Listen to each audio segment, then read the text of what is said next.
வள்ளலாரின் கொள்கைகள். எதிலும் பொது நோக்க வேண்டும். உயிர்களிடத்து அன்பாக இருக்க வேண்டும்.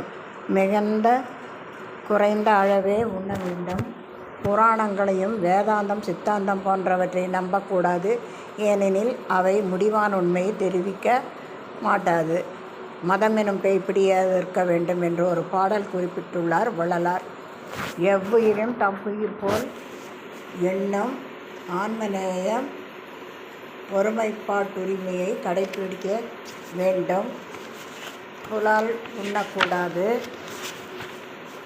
பசியென வந்தவர்கள் யாராக இருப்பினும் அவர் இன்ன மற்றவர் இன்ன ஜாதியினர் என பார்க்காமல் அவர்களுக்கு உணவளித்து அவருடைய பசியை ஆற்ற வேண்டும். பிற உயிர்களை கொல்வதும் அவற்றின் மாமிசத்தை தின்பதும் கூடாது. இதுவே வள்ளல் பெருமானின் தலையாய கொள்கையாகும்.